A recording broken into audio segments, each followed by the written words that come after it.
At 1:47 a.m., he checked his phone one last time. No missed calls, no messages, no money left in his bank account. That night, in the middle of America, he realized he had officially lost everything. He didn't come to America chasing luxury. He came chasing stability. Back home, people said the same sentence again and again. Once you reach America, life becomes easier. So he sold what little he had, hugged his family goodbye, and promised himself one thing: I will not fail. The first year was hard, but hopeful. He worked wherever work was available: restaurants, warehouses, night shifts, morning shifts. Sleep was optional. Rest was a luxury.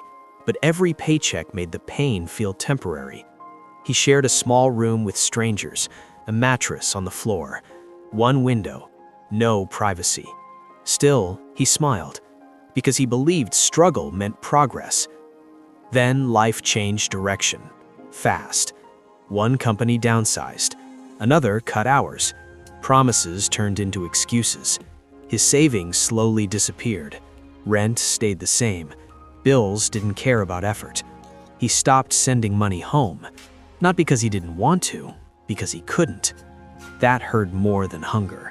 Phone calls from family became harder to answer, so he stopped answering, not out of pride, out of shame. Then came the final blow. The owner said, "You need to move out by Friday." Friday came. There was nowhere to go. That night, he walked the streets of a city that never sleeps, realizing how lonely millions of people can be together. Neon lights, fast cars, busy lives, and him sitting on cold concrete. He didn't cry loudly, he didn't scream, he just stared at the ground, asking one silent question: how did I end up here? Hunger became a routine. Cold became normal. People passed him every day. Some looked at him for half a second, then looked away. That's when he learned a painful truth. In America, you don't disappear when you fail. You disappear when you're struggling. Nights were the worst. The city got quieter. Thoughts got louder. Regret, fear, self-blame.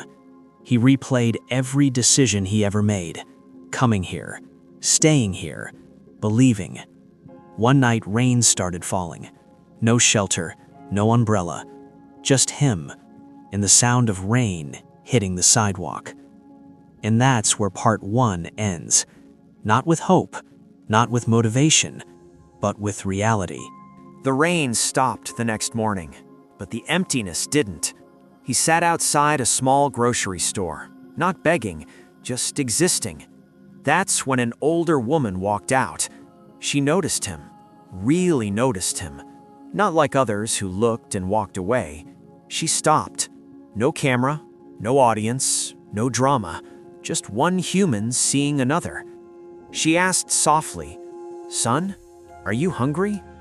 He didn't answer at first, because admitting hunger felt like admitting defeat. But his silence was enough.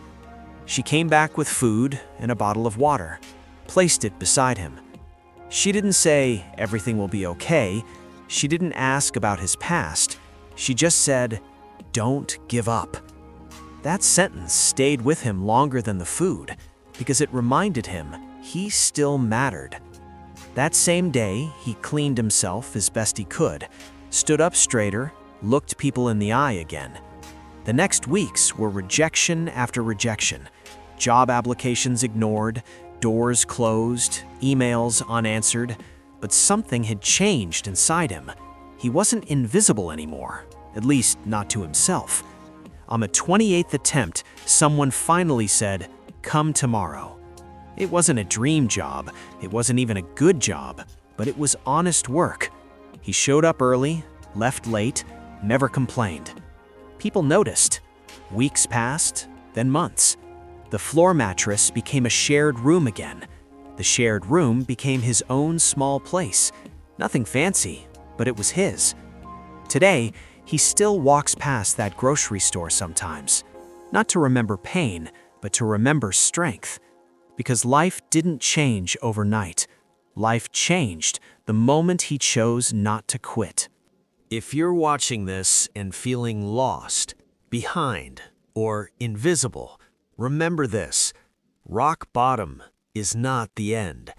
Sometimes it's the foundation.